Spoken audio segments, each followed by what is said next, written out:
talk to you about reputation in Web3 and why is it necessary and how we are putting it into EtherScore in a decentralized manner.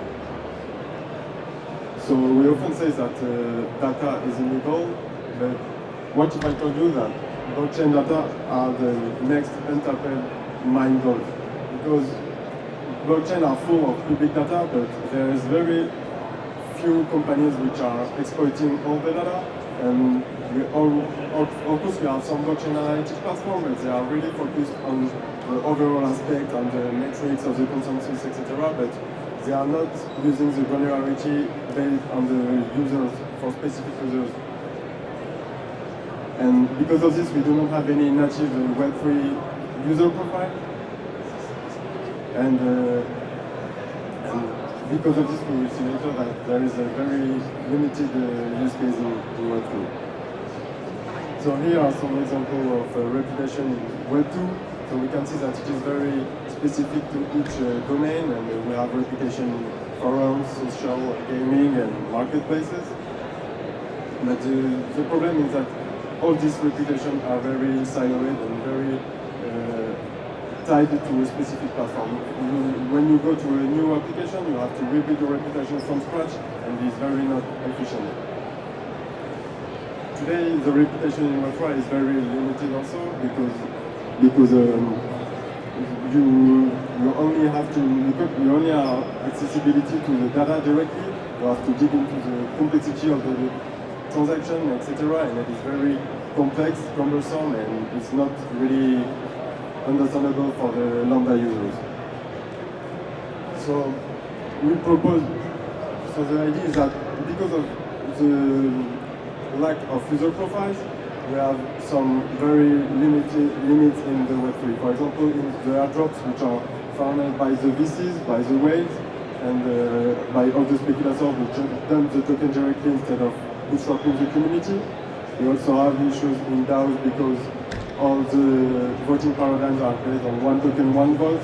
So they are based on money and they can be gauged. The interest can be misaligned between the DAOs and the voters. We also have protocols which enable to bribe all the voters. So in the DeFi, it is also very limited compared to TradeFi on the available services because, for example, if you want to take a loan in DeFi, you have to provide more collateral than the amount you want to borrow.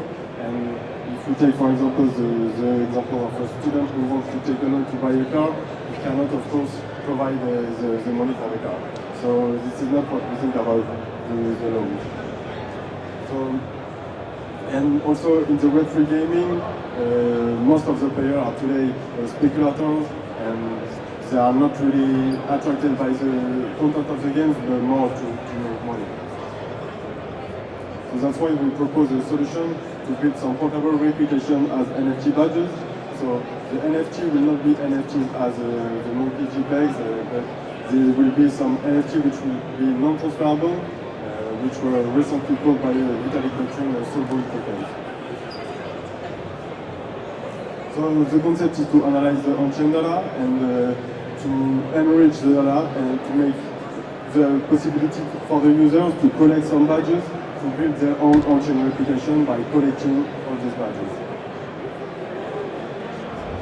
So the different steps are first the dApps which will come to the EtherScore badge factory to deploy their own badges, so they can select eligibility conditions for the badges, such as having participated in 5 DAO proposals or having done 10 swap on Uniswap, and then they publish the NFT as a badge model, the badge model as an NFT, and the users come to claim those badges and collect and build their own on-chain reputation. Then the users are now identified, the reputable users are identified, and the dApps simply have to reward those badge holders with any incentives such as discount or exclusive access to VIP services and everything. So why we need this reputation on-chain? Because it will lead to virtuous cycle and it will enable dApps to incentivize the user engagement, to identify the reputable users, and also to build a new generation of reputation-based services such as under-collateralized loans, etc. And why we store this reputation as NFTs? Because it will make them interoperable across all the dApps, so all the dApps can reuse the reputation of other dApps and the new services also. We also have a high degree of auditability and verifiability on the blockchain data, on the NFT data, and it will also make them composable, so compatible with all the DeFi blocks. For example, you can think about using your reputation as a collateral for taking. So EtherScore badges are applicable to any blockchain sector. For example, DeFi, social, NFT and art, DAOs and gaming, and I will show you a few examples. So for example, in DeFi, you can think about under-collateralized loan, and we can provide this under-collateralized loan to users which have high trading volume, which take a loan and was never liquidated. And we can also think about the future of work, where we will have some employees which will have salaries contracted by smart contract and which will be plugged into the contract. So there are very lot of use cases in DeFi. In the social network, we can also think about promoting the content if we identify that the user is reputable by being vouched by few users or by being really involved in the community, etc. In those, we can think about defining some dynamic rules which will define some new vouching paradigms.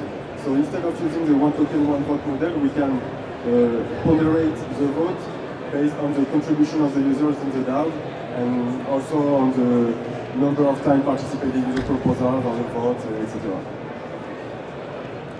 And for the gaming, we can think about all the traditional game quests, trophies, achievements to commemorate your action and show to your friends. And we can also think about the shopping habits. So if you have bought a certain amount of items, a certain amount of funds, etc., we can be considered as reputable. So here's a small proof of concept. So we can see basic example of badges, where you can see the badge conditions. For example, this badge can be claimed by the users because they have performed more than 50 swap on Uniswap. So here is the EtherScore stack. So this is a smart contract solution which provides open insurance for customizable badges. So we are relying on Oracle services to query our data sources to be as decentralized as possible. We do not want to be a trust of entity or a scoring agency. So the team is composed of me and my co-founder Geoffrey. We are both French blockchain researchers interested in decentralization for public use. And we are former colleagues. So the customers of EtherScore are first the dApps, which will issue their badges to identify the reputable users, and then the users which will come to claim those badges to build their reputation and access incentives. Our business model is to issue our own token, ERC20 token, to define some protocol fees and a profit sharing system managed by the ER. So as a matrix comparison for competitors, so the idea is that EtherScore advantage are based on the high degree of customizability. You can choose different parameters of the badge, such as the non-transferability, the supply, etc. And we are also really more decentralized and open, and we focus on giving benefits to the badge holders.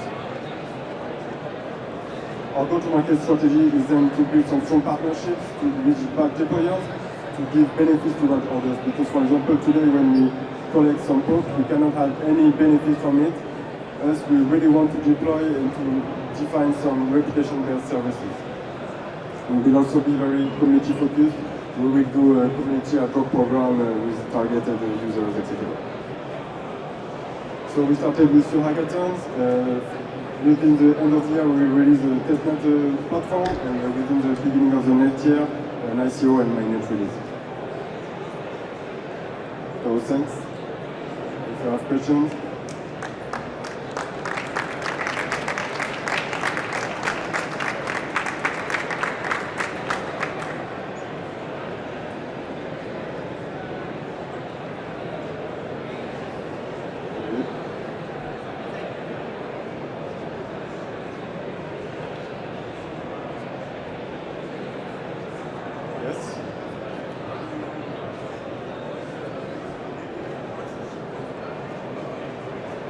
No, so the idea is that the question was, are we building the badges and the quests, etc., So the idea is that we're only providing the batch factory, and then this is the dApps which come to define their own quest, their own batch model, and the users which come to claim those badges. So us, we really just providing the batch factory. We do not want to be the protocol which define reputation, because reputation is very contextual to each community, to each services. So we think that the best user to define this is the communities themselves, so we let the choice to the communities. What? So you come on our platform and you choose your condition and your aesthetic such as props, and you define the badge as an NFT. The badge model is itself an NFT.